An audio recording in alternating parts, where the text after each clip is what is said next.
제가 오늘 발표할 주제는 Anomaly Detection in Time Series with Robust Variational Quasi Recurrent Autoencoder입니다.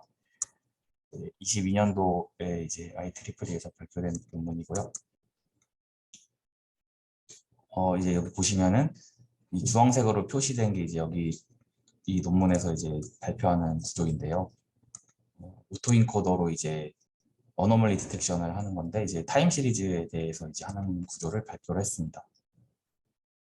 그래서 이제 그 순서로는 백그라운드로 이제 이제 이 앞에서 하는 게 약자로 VQRA인데 이 이전에 등장했던 배경에 대해서 모델들의 배경에 대해서 설명을 드리고 이제 인트로덕션과 이 모델의 구조와 실험에 관련된 것을 설명드리겠습니다. 네. 그래서 이제 먼저 오토인코더인데요. 오토인코더는 다들 잘 아실 텐데 이제 입력 데이터를 받아서 그거를 압축시키고 또 압축된 그 표현으로부터 다시 원래 데이터를 복원하는 신경망입니다. 그래서 이제 이 오토인코더를 사용하는 목적으로는 이제 그 입력 데이터를 이제 압축하는 것에 이제 목적이 있고요. 오토인코더는 인코더와 디코더 구조로 이루어져 있는데 인코더는 이제 데이터를 압축하는 역할을 하게 되고 디코더는 이제 압축된 표현으로부터 데이터를 복원하는 역할을 하게 됩니다. 그래서 이제 이 중간에 Z라고 써 있는 부분을 이제 레이턴트 베리어블이라고 하고 이게 이제 차원 축소가 되어 있는 데이터를 말합니다. 그래서 이 신경망의 그 목적 함수는 이제 이 X와 아웃풋으로 나오는 이 Y를 같게 만드는 거라서 이제 목적이 있어서 이제 목적 함수로 이렇게 사용을 하게 됩니다. 그 다음으로 이제는 베리에이셔널 오토인코더인데요. 이것과 오토인코더의 차이는 이제 위에서 이제 가운데에 존재했던 레이턴트 베리어블이 정규 분포를 따른다는 가정으로 이제 이 구조가 만들어졌습니다. 그래서 이 VAE는 데이터 분포를 분포를 이제 학습을 하고 학습한 분포로부터 새로운 데이터를 생성을 할 수 있는 구조입니다. 그래서 이 오토인코더는 앞에서 이제 그 입력된 데이터를 축소하는 것에 목적이 있다고 말씀드렸는데요. 이 VA의 목적은 이제 데이터를 생성하는 것에 있습니다. 그래서 따라서 이제 오토인코더에서는 인코더를 학습시키는 게 목적이고 이 VAE의 목적은 이제 디코더를 학습시키는 것이 목표입니다. 그래서 여기서는 이제 인코더가 데이터의 분포를 학습을 해서 평균과 표준 편차를 학습을 하게 되고요. 그리고 디코더는 이제 그 레이턴트 베리어블로부터 새로운 데이터를 이제 생성을 하는 그 역할을 하게 됩니다. 그래서 이제 이 VAE의 이제 목적 함수는 그 이제 입력 값과 출력 값에 이제 같게 하는 리컨스트럭션 에러랑 이제 레귤러라이제이션 텀이 있는데 이거는 이제 레이턴트 베리어블이 정규 분포를 따른다는 가정을 이제 이 구조가 이제 가정을 한다고 했는데 그거에 대한 이제 목적 함수입니다. 그래서 레귤러라이제이션 텀으로 이제 쿨백 레이블러 다이버전스라는 그 식을 썼는데요. 이제 그 KL 다이버전스는 그 두 분포의 차이를 계산하는 방법으로 이제 그 인코더를 통과한 값이 그 정규 분포를 따르도록 이제 그 계산을 하는 식입니다. 그리고 그 다음으로는 리커런트 오토인코더와 베리에이셔널 리커런트 오토인코더를 설명드리겠습니다.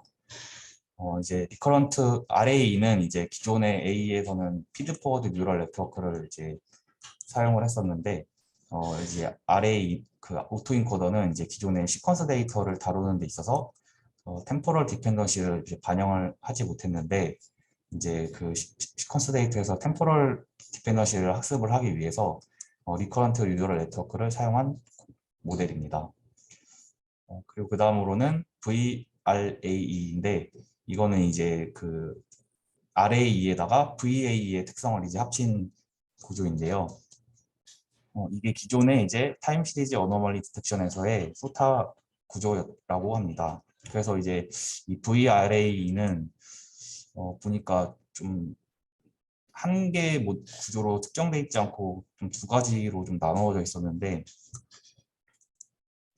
이제 먼저 이제 좀 여기서 좀 헷갈리실 수 있는데 좀 천천히 설명을 해보면은 왼쪽은 이제 그 왼쪽과 아래 오른쪽은 좀 다른 이제 좀 구조를 가지고 있는데요.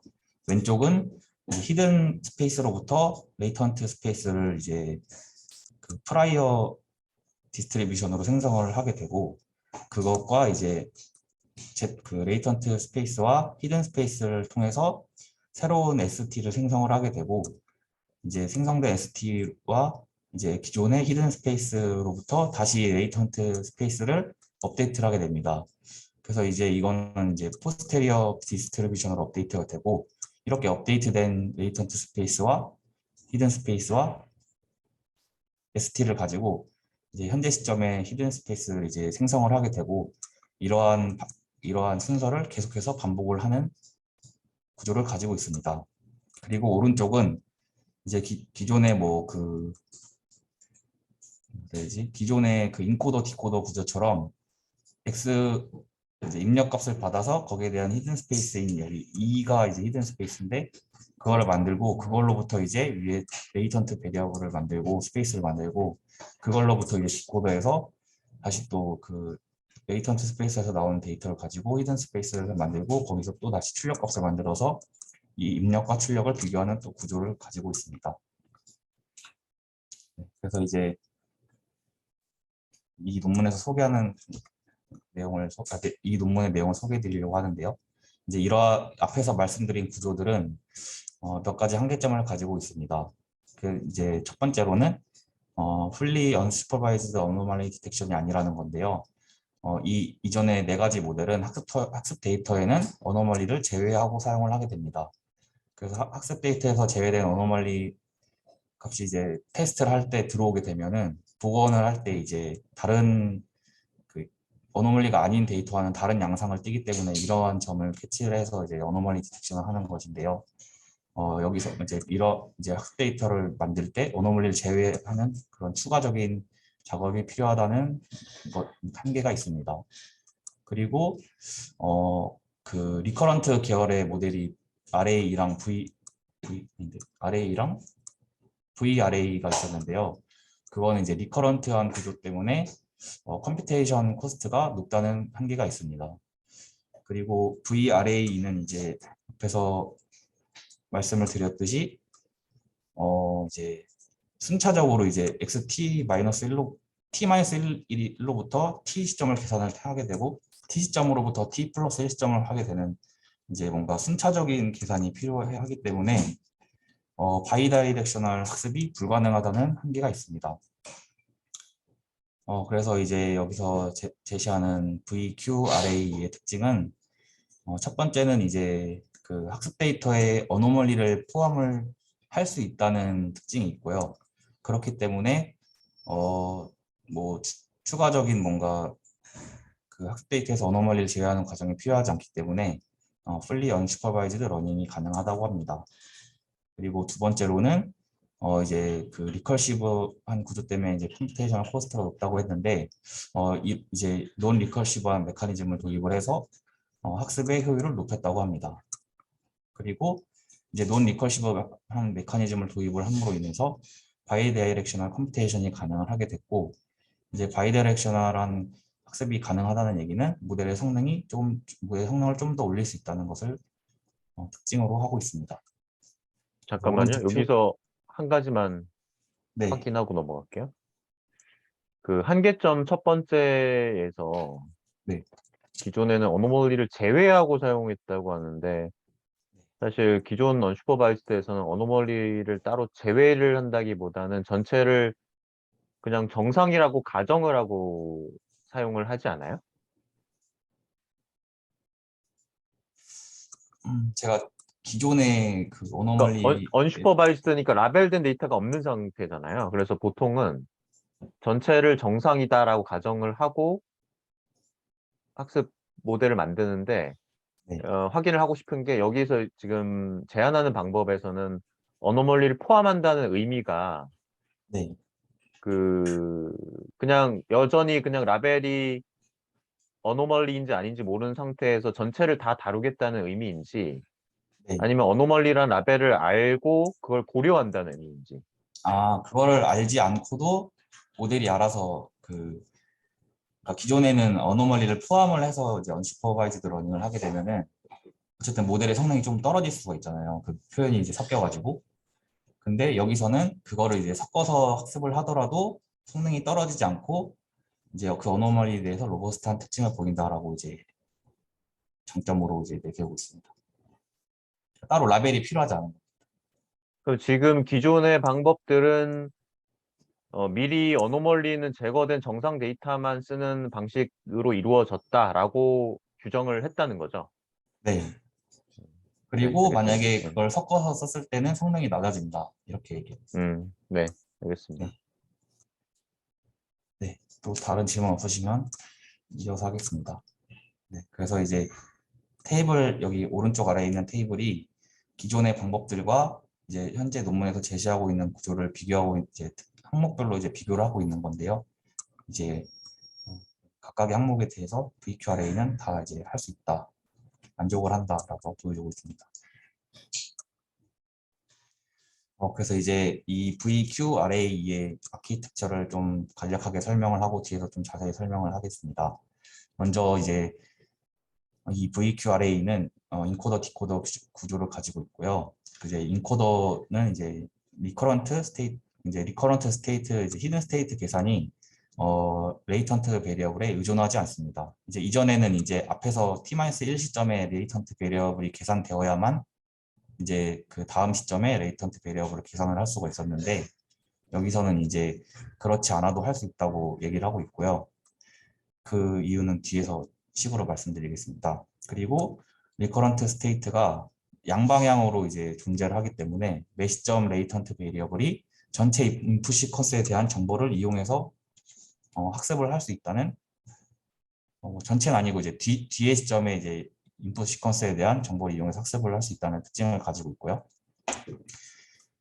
3번은 네, 그렇게 이제 이렇게 할 수 있는 이유는 커지 리커런트 뉴럴 네트워크를 사용했다는 건데 이거는 이제 기존의 시퀀스를 다루기 위해서 전체 시점을 앞에서부터 차근차근히 이제 했다면 여기서는 t 시점을 계산하기 위해 t-1 시점과 t 시점의 정보만을 사용을 하게 됩니다. 그래서 따라서 이제 리컬시브한 구조가 깨지게 되고 이제 이걸로 인해서 이제 병렬 계산이 가능하다는 장점이 있고요. 그리고 그럼에도 이제 그 전 시점과 현재 시점을 이용해서 하기 때문에 템포럴 디펜던시도 학습이 가능하다고 합니다. 그래서 오른쪽을 보시면은 이제 기존과 다른 부분이 이제 빨간색으로 표시가 되어 있는데 이제 계산을 할 때 모든 식에서 이제 ST-1과 이제 인풋이죠. ST-1 시점의 인풋과 ST 시점의 인풋만을 이용해서 이제 히든 스테이트나 셀 스테이트나 이런 것들을 계산을 하게 됩니다.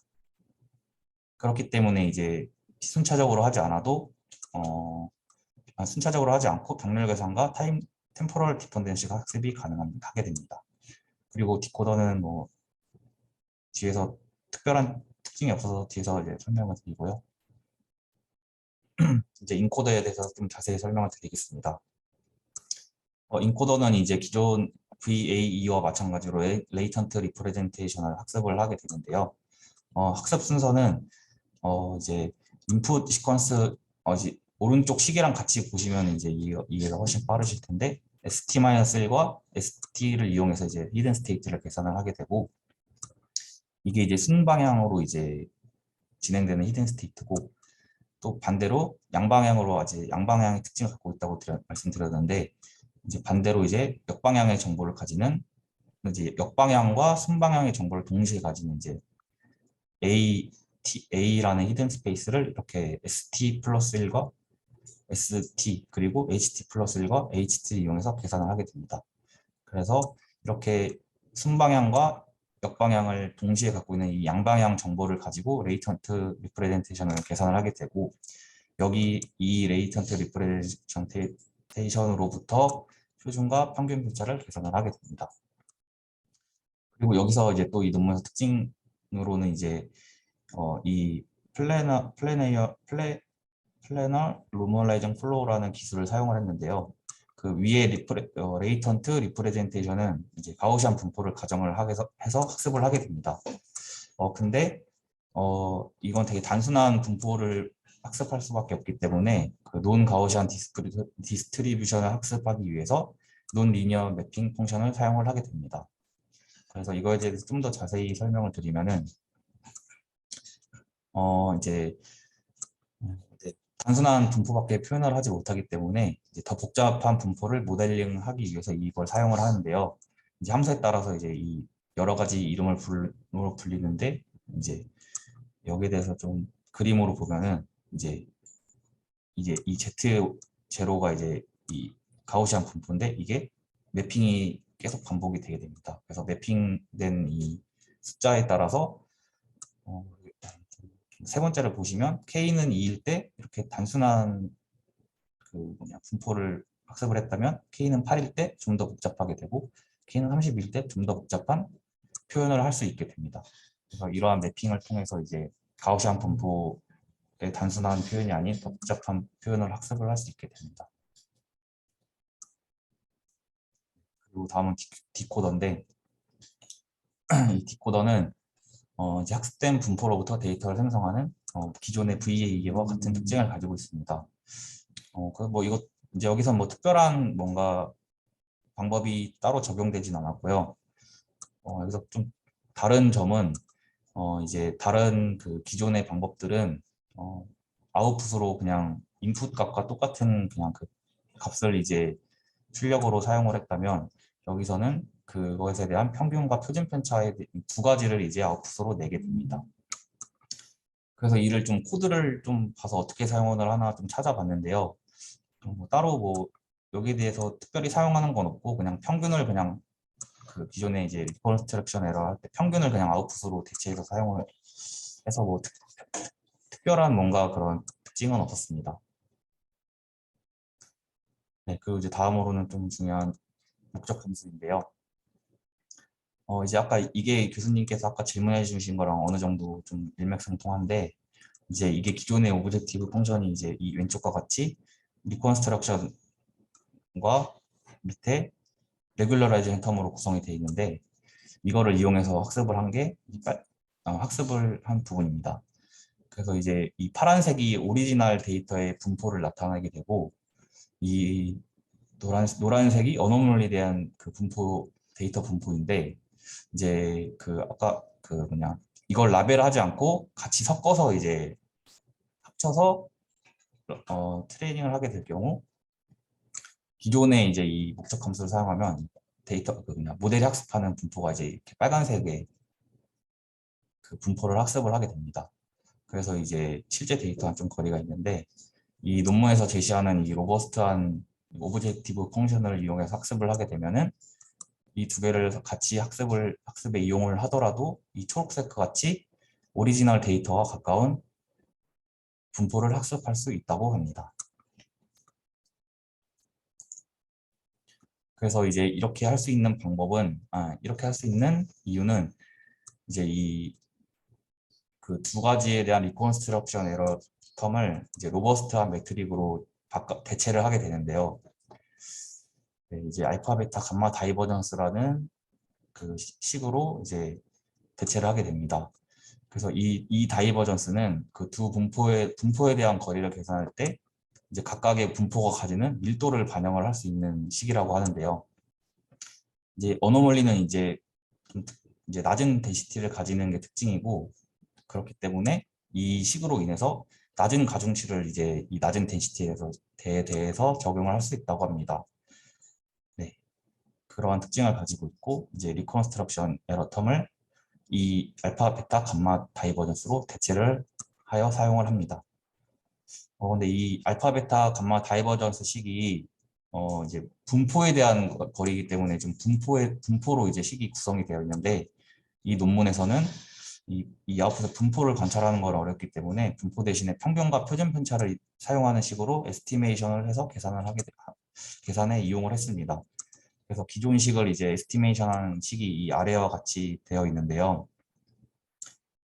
이제 이 각각 이 알파, 베타, 감마 다이전스 이제 그냥 뭐라 해야 되지? 같이 섞어서 쓴 게 아니라 이제 각각의 케이스별로 이제 나눠져 있는 건데 뭐 알파에 대해서만 확인을 해보면 이제 여기 표준 편차가 들어가 있고 그리고 이제 여기 ST가 이제 입력 데이터이고 ST 햇이 이제 출력인데 이거는 이제 앞에서 말씀드렸듯이 평균으로 나온 아웃풋을 이제 사용을 하게 됩니다. 그렇게 해서 이제 이 식을 계산을 하는데 이용을 하게 되고요. 그렇게 해서 이제 그렇게 해서 이제 로버스트한 그 오브젝티브 펑션을 구성을 하게 됩니다. 이 뒤에 이제 레귤러라이제이션 텀은 이제 기존과 똑같이 사용을 하게 됩니다. 그리고 이제 또 여기서 제시하고 있는 게 아까 이제 그 리커시브한 구조를 깼기 때문에 바이다이렉셔널한 계산이 가능하다고 했는데 이제 그래서 그 뭐냐 이게 이제 기존의 그 리커시브한 구조를 나타내는 혹시 제 마우스 보이시나요? 네. 네, 리커시브한 구조를 나타내는 건데 여기서 이제 보시면 t-1로부터 zt를 만들고 그걸로부터 st를 만들고 zt를 업데이트하고 그걸로 이제 ht를 계산하는 그런 식으로 되기 때문에 바이디렉션에 불가능했고 이제 이거는 앞에서 말씀드린 VQRA로 이제 개선을 함으로써 이제 그 모든 시점에 대한 계산이 병렬로 가능해졌기 때문에 이제 이렇게 오른쪽과 같이 좀 되게 복잡하긴 한데 양방향을 가지는 이제 H와 A에 대해서 양방향으로 계산해서 더 많은 표현을 이제 학습을 하게 되고 이 바이레디렉셔널 한 구조를 하기 위해서는 이제 아래 네모 빨간 색깔 네모로 표시한 것 같이 여기에 대해서만 이제 좀 추가적으로 계산이 추가되게 됩니다. 그래서 뭐 별도의 뭐 들어가는 뭔가 방법이나 이런 거 없이 이런 계산식을 추가해서 계산이 가능해지고요. 이제 다음은 이제 이를 이용해서 학습을 진행한 것에 대해 설명드리겠습니다. 데이터셋은 이제 이렇게 5가지를 사용했고 이제 어노멀리 비율은 이제 각각 데이터셋별로 다르고요. 이거를 이제 학습할 때 전부 다 포함을 해서 이제 학습을 한 결과를 비교를 했습니다. 그리고 이제 비교한 베이스 라인으로는 이제 10종의 이제 기존의 모델들을 이제 사용을 했는데 네, 이제 이렇게 다음과 같이 뭐 CNN 베이스 오토인코드도 있고 RNN 베이스도 있고 뭐 트랜스포머도 있고 뭐 VA도 있고 VRA도 있는데 이제 이 10종을 가지고 비교를 했습니다. 그리고 이제 평가 지표는 이게 이제 어노멀리에 대한 라벨링이 없이 이제 풀리 언슈퍼바이즈드 러닝이기 때문에 이 스레숄드를 지정해 줄 필요가 없는 PRAUC와 ROC-AUC 커브를 사용해서 비교를 했습니다. 네, 이제 실험에 대한 결과인데요. 뭐 일단 뭐 이렇게 맨 아래에 있는 윈을 보시면 이제 바이 VQRA가 이제 월등히 대부분 다 좋은 것을 확인할 수가 있는데 이제 이로부터 이제 얻을 수 있는 결론은 바이다이렉셔널한 아키텍처가 이제 이 2가지를 통해서 더 성능이 좋다. 그리고 이 VARA와 VARN 이제 A를 앙상블한 건데 이걸 통해서 템포럴 디펜던스를 학습할 수 있는 아키텍처가 더 좋다. 그리고 VA와 이 A 이 앙상블한 걸 비교를 통해서 레이턴트 디스트리뷰션을 이제 그 노멀 디스트리뷰션으로 가정하고 하는 게 더 좋다. 그리고 이제 그 로버스트한 그 매트릭을 이제 오브젝티브 펑션을 도입한 VQRA와 바이 VQRA가 나머지보다 좋다. 이제 이런 결론을 내렸습니다. 그리고 다음으로는 이제 그 로버스트한 오브젝티브 펑션을 사용한 이제 결과들인데요. 이제 이 빨간색이 기존의 그냥 식을 이용해서 나타난 결과고 이제 이 각각의 이 3가지가 각각의 알파, 베타, 감마 다이버전스로 이제 대체해서 사용한 결과에 대한 평가 결과입니다. 그래서 이 다이버전스로 대체한 결과들이 그렇지 않은 것보다 둘 다 이제 PRAUC, ROC, AUC에서 좋은 것을 확인할 수 있었고 그 다음으로는 이제 앞에서 그 논리니어 매핑 펑션을 이제 사용해서 더 복잡한 분포를 학습할 수 있는 방법을 적용한 결과인데요. 여기 보시면 이제 연한 색깔이 있는데 이게 이제 그걸 적용하지 않고 그 노멀 디스트리뷰션으로 이제 사용한 결과들이고 오른쪽이 이제 그 논리니어 매핑을 사용한 결과들인데 둘 다 조금씩 향상된 결과를 볼 수 있었습니다. 그리고 다음은 이제 기존에는 이제 리커시브한 구조를 갖고 있기 때문에 이제 차원이 증가될수록 되게 연산이 많아져서 한계가 있었는데 차원을 늘리는데 한계가 있었는데 이제 그것을 끊음으로써 병렬 계산이 가능해졌기 때문에 차원을 이제 막 증가시킬 수 있었고 증가시킴에 따라서 성능도 더 향상됐기 때문에 이제 더 좋은 구조라고 말하고 있습니다. 그리고 다음은 이제 그 뭐냐 컴퓨테이셔널 코스트를 계산한 결과인데요. 이제 이 오른쪽에 세 개와 같이 non 리커시브한 메소드와 비슷한 결과를 이제 비슷한 시간을 이제 시간이 소요됐고 리커시브한 메소드인 RA보다 10배에서 15배 빨라지고 VRA보다 최대 25배까지 더 빨라졌다고 합니다. 네, 그래서 이제 이 논문에서 소개한 구조는 템포럴 디펜던시를 고려하면서 논 리커시브한 구조를 제시를 했고요. 그로 인해서 컴퓨테이셔널 코스트가 되게 대폭 감소했고 양방향으로 학습이 가능하게 되면서 성능이 향상되었습니다. 그리고 두 번째는 로버스트한 오브젝티브 펑션을 사용함으로써 fully unsupervised 러닝이 가능해지고 이제 어노멀리를 포함을 해도 성능이 크게 떨어지지 않는 그러한 구조를 제시를 했습니다. 네, 이제 이걸로 발표를 마치도록 하겠습니다. 감사합니다. 네, 수고하셨습니다. 그 아까 오브젝티브 펑션으로 한번 가볼까요? 네.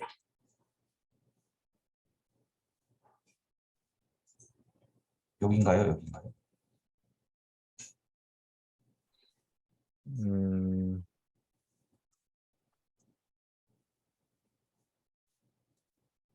여기서 S는 뭐예요? S가 인풋 데이터입니다.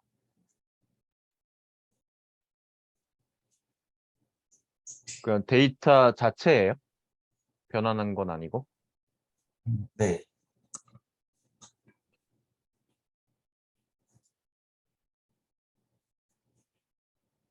네, 뒷장 볼게요.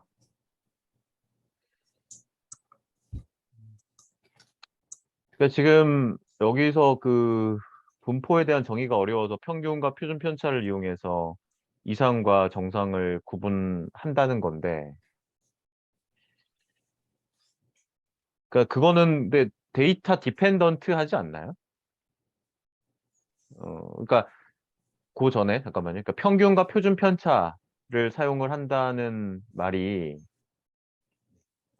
지금 클래스는 크게 두 가지가 있다고 보는 건가요? 정상이 있고 이상이 있고. 네, 그러니까 뭐 그렇게 구분해서 네. 예. 그러니까 평균과 표준 편차를 반영한다는 거는 일단 지금 이 어떤 특정 오브젝트가 정상인지 이상인지를 먼저 판단하고 그리고 나서 그러니까 평균이랑 표준 편차는 여러 대상을 바탕으로 구해지는 값이잖아요. 특정 오브젝트에 대해서 구해지는 값이 아니라. 네. 그럼 오브젝트가 어디에 속하는지 판단하고 정상이면 정상에서의 평균과 표준 편차, 이상이면 이상인 그룹에서의 표준과 표준 편차와 평균을 사용한다는 의미인가요?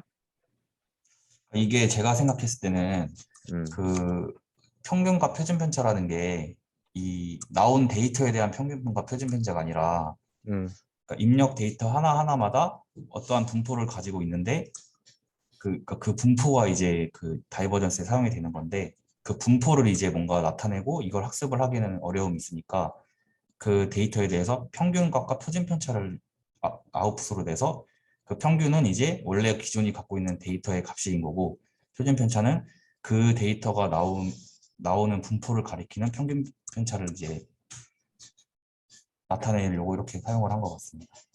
그러니까 이거 이제 입력마다 분포를 가지고 있다는 거는 입력이 데이터의 셋으로 주어지는 거예요? 시퀀스로? 그건 아니고 그러니까 제가 생각하기에는 그러니까 이 아웃풋이 음. 특정 값이 아니라 특정 데이터의 분포를 아웃풋으로 내는 것 같습니다. 근데 그 분포를 실제적으로 계산을 하고 이거를 이제 오브젝티브 펑션에 이제 넣어서 사용을 하기에는 실제적인 어려움이 있으니까 그 분포를 대체할 수 있는 평균과 표준 편차를 아웃풋으로 내는 것 같습니다. 그러니까 그 특정 데이터의 분포라는 게 잘 이해가 안 되는데 그러니까 뭐, 데이터가 네. 특정 데이터를 지정을 했는데 그 데이터의 분포라는 게 있을 수 있나요? 그러니까 그 제가 데이터가 그러니까 속한 네. 뭐 속한 그룹의 분포라든가 이런 어떤 애그리게이션의 의미가 있어야 분포가 정의가 될 텐데.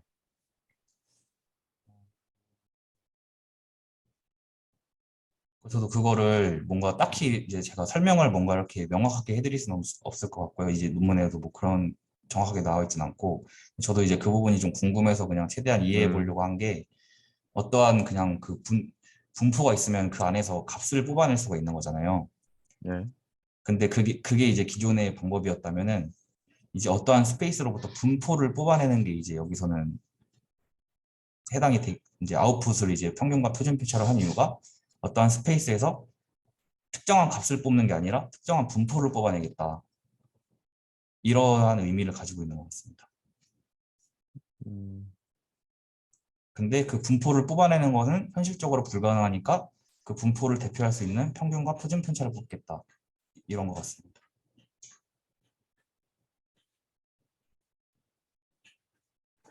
네. 그리고 이게 결국은 이제 그렇게 해서 뭐 로버스트하게 하겠다는 거고, 뭐 그런 가정 하에서는 동작을 하겠죠. 그리고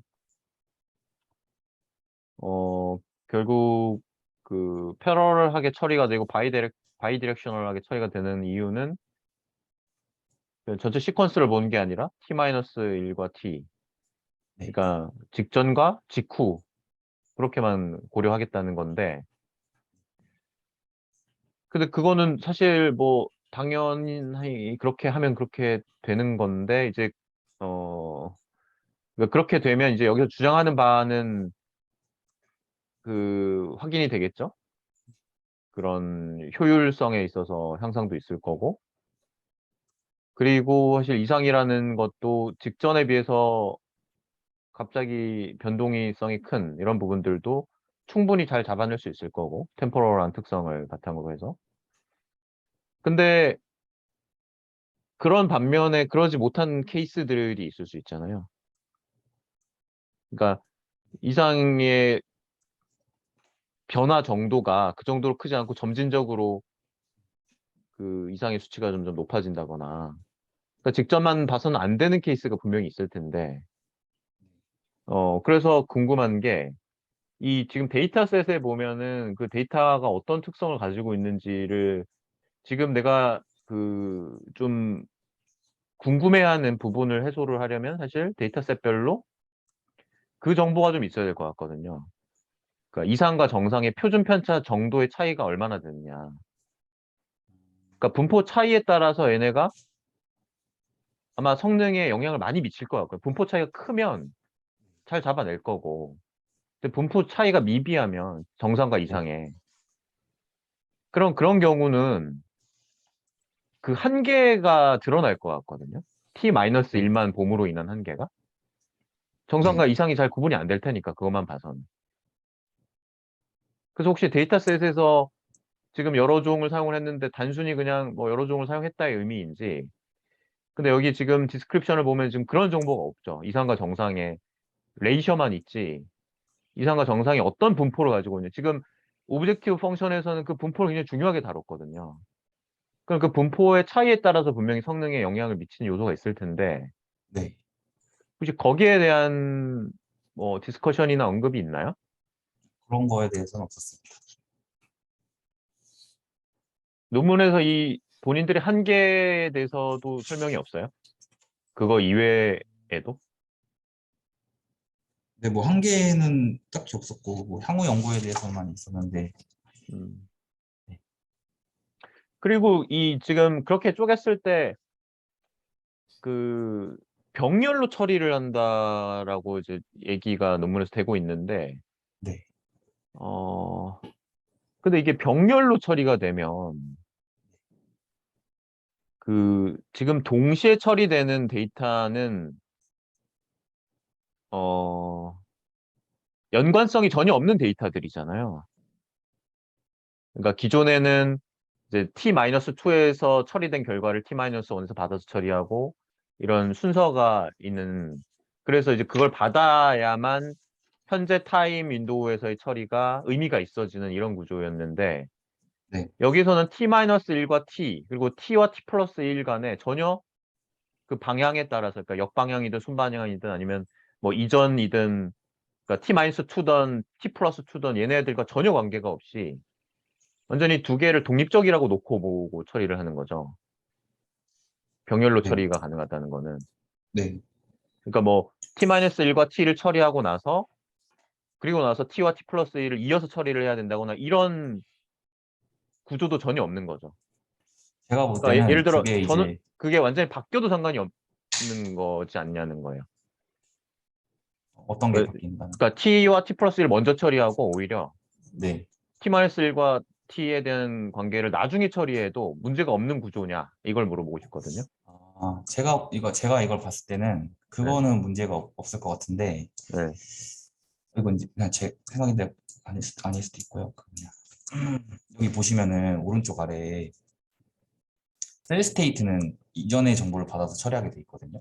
네, 그래서 이걸 보면은 이제 I와 F와 O는 이제 병렬로 계산을 하고, 셀 스테이트는 이 계산된 병렬된 계산을 바탕으로 연속적으로 처리를 하지 않을까 좀 생각은 했거든요. 음, 그렇기 때문에 이제 앞에서 계산할 때 뭐 t 플러스 1 t 시점 뭐 반대로 뭐 하던 뭐 그런 건 상관이 없겠지만, 최종적으로 이 셀 스테이트에서 이제 전체적으로 이제 시점별로 이제 쭉 해서 한번 이걸 거치면서 전체적인 정보를 반영을 하지 않을까 좀 생각은 했습니다. 음. 네, 그러니까 밑단에서는 처리를 그렇게 그냥 완전히 독립적으로 처리를 하고 네, 그래도 거기에 대한 고려가 될 수 있는 부분이 있기는 있다는 거죠. 네, 네, 근데 뭐 아이디어는 있어요. 이런 아이디어가. 근데 그 부분이 좀 궁금하기는 해요. 그러니까 우리가 그냥 어노멀리 디텍션은 얘네가 잘 잡아낼지 몰라도 그 아까 같은 경우 그러니까 OOD라고 그러죠. 그러니까 Out of Distribution Detection. 그러니까 뭐 노벨티 디텍션이라고도 하는 것 같은데. 그 사소한 차이, 그러니까 정상과 잘 구분 안 되는 그런 경우에도 얘네가 잘 잡아낼 수 있을까? 거기에 좀 한계가 있을 것 같아요. 그래서 이거를 잘 들여다보면은 근데 이제 여전히 그럼에도 불구하고 그러니까 로버스트니스 쪽은 뭐 잘 모르겠으나 병렬적으로 처리하고 이런 부분도 우리가 잘 참고해 볼 만한 구석이 있는 것 같은데 그러면 이제 뭐 어노멀리 디텍션은 잘 처리가 된다라고 했을 때 문제를 좀 그렇게 확장시켰을 때 처리를 하려면 어떻게 해야 될까 이런 고민 좀 해볼 수 있을 것 같고 그러니까 좀 구분하기가 좀 어려워지는 클래스 그리고 정상과 이상뿐만이 아니라 그러니까 지금 이상의 경우에는 그 지금 가정이 또 그런 게 있잖아요. 그러니까 표준 편차가 이상인 애들은 그래도 이상들 간에는 분포가 어떤 일정한 분포가 있지 않을 것이다. 표준 편차가 이제 클 것이다라는 가정이 있는데 이상이 일종의 어떤 그룹을 형성할 수도 있잖아요. 그런 경우는 표준 편차가 낮겠죠. 평균이 뭐 높더라도. 그래서 그런 그 어노멀리의 특성에 따른 그런 고려들이 방법의 한계상 잘 되지 않는 케이스들이 존재할 것 같은데 그런 부분들을 잘 들여다보면 좀 개선점을 찾아볼 수 있지 않을까 싶기는 해요. 네. 다른 학생들 질문 있어요? 네, 저 질문 몇 가지 있습니다. 네. 먼저 제목에 지금 제목이요. 들리는 거 맞죠? 네, 제목에 그 쿼시 리커런트? 이 쿼시가 왜 들어간 거죠? 그러니까 리커런트긴 한데 그 리커런트가 완벽하지 않기 때문에 이렇게 쓴 것 같습니다. 약간 그 세미 그런 의미로. 네, 그런 느낌으로. 그리고 그 이게 저는 들으면서 그러니까 타임 시리즈 데이터에 대한 그런 리커런트 구조를 제안함과 동시에 이 어노말리 디텍션을 위한 그런 방법도 제안했는데 그럼 이제 어노말리 태스크 제외하고 이 다른 타임 시리즈 보통인 거를 타임 시리즈 리커런트하게 하는 거에 대한 그런 성능은 없나 생각했는데 이제 데이터셋에서 그 어노말리 비율이 굉장히 낮은 데이터셋이 있었더라고요 시험에서. 그 비율이 실제 어노말리가 거의 없는 수준으로 생각해도 되는 비율인가요? 그거는 그리고 네, 제일 첫 번째 데이터셋 같은 경우는 그거는 저도 잘 모르긴 하겠는데 그래도 뭔가 어노멀리가 중요한 태스크에서는 좀 중요하진 않을까 좀 생각이 들긴 합니다. 저 정도면 굉장히 낮은 거예요. 일반적이진 않아요. 보통 그 5에서 10% 정도를 정의하죠.